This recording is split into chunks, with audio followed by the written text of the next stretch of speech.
Hi everyone, मेरा नाम ऋषभ है और आज हम लोग इस वीडियो में बात करने वाले हैं टॉप अंडर वैल्यूड स्टॉक्स के बारे में। अब अंडर वैल्यूड स्टॉक्स की जानकारी जरूरी क्यों है, सबसे बड़ी बात तो मैं आपको बता देता हूं कि इस टाइम अगर आप मार्केट का लेवल पाएंगे तो अपने ऑल टाइम हाई से 700-800 पॉइंट्स के आसपास नीचे आपको मार्केट नजर आएगी, यानी कि अपने ऑल टाइम हाई के बहुत नजदीक है मार्केट। अब इसका मतलब क्या है, इस समय इन्वेस्टर्स के मन में एक डर का माहौल चलने लगता है कि अब मार्केट अपने ऑल टाइम हाई पर है तो कहीं गिर ना जाए यहां से। इसी वजह से सबसे ज्यादा जो सेफ पिक्स हो जाती है वो स्टॉक्स होते हैं जो अभी इस टाइम पर करंटली बहुत अंडर वैल्यूड होते हैं। और खास चीज ये है कि मैं आपको ऐसे अंडर वैल्यूड स्टॉक्स आज बताने वाला हूं जो निफ्टी 50 का पार्ट है, यानी कि हमारे देश की टॉप 50 कंपनीज में से एक है।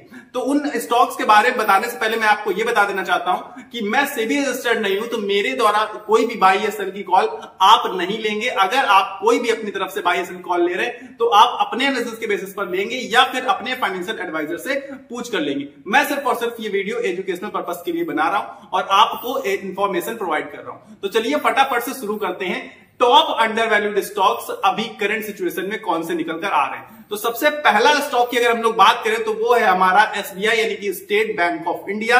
अगर हम उसके पीई की बात करें तो वो है 9.29 और अगर इसके इंडस्ट्री के पीई की बात करें तो वो है करीब करीब 13.83, 14 के आसपास नजर आता है। इसका मतलब है कि ये अपनी पूरी की पूरी इंडस्ट्री में काफी ज्यादा सस्ते वैल्यूएशंस पर ट्रेड करता हुआ नजर आ रहा है। और खास चीज ये है कि जो स्टेट बैंक ऑफ इंडिया यानी कि एसबीआई है वो देश का सबसे बड़ा बैंक है, यानी कि एक ट्रस्टेड कंपनी आपके लिए हो सकती है, ट्रस्टेड पिक हो सकता है आपके लिए एसबीआई।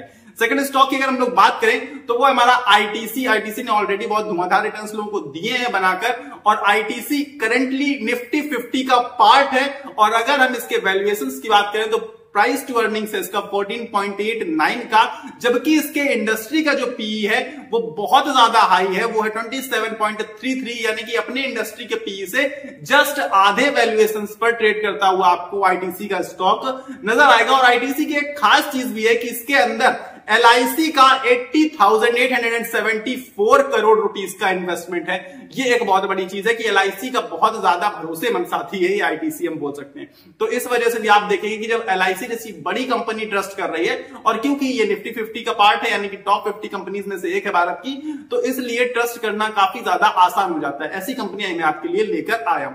थर्ड स्टॉक की अगर हम लोग बात करें तो वो हमारा एनटीपीसी, पावर सेक्टर कंपनी। हम लोग को पता है कि पावर सेक्टर ऑलरेडी बहुत ग्रोथ दिखा चुका है 2 साल के अंदर, और खास चीज ये है कि इस सेक्टर को गवर्नमेंट भी सपोर्ट करती है और आगे आने वाले समय में इसकी बहुत अच्छी लॉन्ग टर्म ग्रोथ दिख रही है लोगों को। इसी वजह से ज्यादातर लोग पावर सेक्टर की तरफ दौड़ रहे हैं। और हमारी तीसरी पिक है अंडर वैल्यूड स्टॉक्स में, वो है एनटीपीसी। इसका मतलब है कि इसका भी वैल्यूएशन बहुत सस्ता है। पीई की बात करें इसके तो वो आप पाएंगे 13.86 का, जबकि इस इंडस्ट्री का, इस सेक्टर का जो पीई है वो 22.76 का, यानी कि लगभग 23 के आसपास है। इसका मतलब ये भी अपने इंडस्ट्री के पीई से बहुत सस्ते वैल्यूएशन पर ट्रेड करता हुआ नजर आ रहा है। और पावर सेक्टर की कंपनी है, गवर्नमेंट कंपनी है, पीएसयू स्टॉक है और बहुत बेहतरीन आपको डिविडेंड भी प्रोवाइड करके देता है। फोर्थ स्टॉक की अगर हम लोग बात करें तो हालांकि इस स्टॉक की अभी तो हालत काफी ज्यादा पतली है, लेकिन फिर भी ये मोस्ट अंडर वैल्यूड स्टॉक्स में से एक है। और खास चीज ये है कि इसने भी अपने इन्वेस्टर्स को किसी समय बहुत धुआंधार, बहुत दबाकर रिटर्न्स दिए थे। स्टॉक का नाम है टाटा मोटर्स। अब आपको इसके नाम सुनने के बाद हंसी आ रही होगी,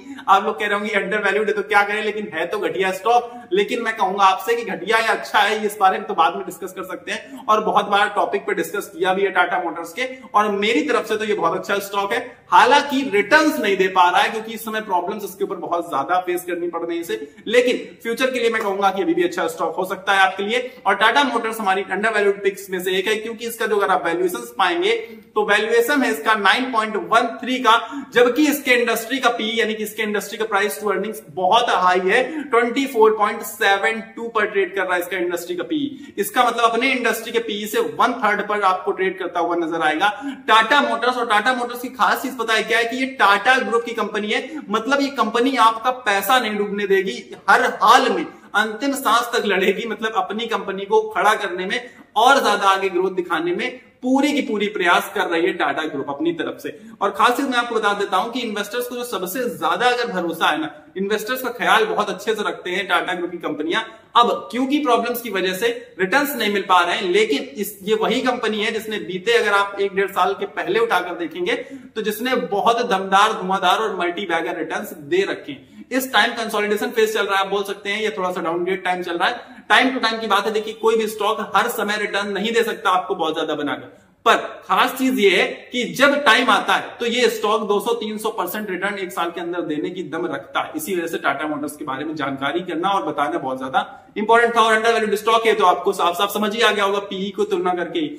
नेक्स्ट स्टॉक की अगर हम लोग बात करें पांचवें स्टॉक की, तो वो है हमारा श्रीराम फाइनेंस। फाइनेंस स्टॉक है, फाइनेंशियल स्टॉक है, और इस टाइम खास चीज पता है क्या कि फाइनेंस स्टॉक कुछ ज्यादा ही रैली दिखा रहे हैं। जब से एसडी फाइनेंस ने एंट्री मारी है, इसके बाद जियो फाइनेंशियल सर्विसेज एक अलग लेवल पर पहुंच रहा है, तो फाइनेंशियल सेक्टर पूरा का पूरा बूस्ट कर रहा है, पूरी रैली दिखा रहा है। क्योंकि जैसे जैसे लोग बढ़ेंगे, देखिए जनसंख्या जितनी तेजी से बढ़ रही है उसी प्रकार से फाइनेंशियल सेक्टर भी इंक्रीज कर रहा है, क्योंकि आजकल हर चीज आदमी लोन पर ले रहा है, ईएमआई पर ले रहा है, तो इस वजह से फाइनेंशियल सेक्टर की ग्रोथ बहुत ज्यादा है। और श्रीराम फाइनेंस पर्सनली मैं सामने से जानता हूं, सामने से जानने का मतलब है कि ये ट्रक व्रक के फाइनेंस करते हैं और ट्रक लेते रहते हैं हमारे आसपास लोग, तो श्रीराम फाइनेंस से लेते हैं, तो फाइनेंस करते हैं, और मुझे पता है कंपनी ठीक ठाक अच्छा खासा काम कर रही है, ग्रोथ बहुत प्यारी है इनकी, और इसी वजह से इसका आप वैल्यूएशन पाएंगे तो ये भी बहुत सस्ते वैल्यूएशन पर ट्रेड करता हुआ नजर आएगा।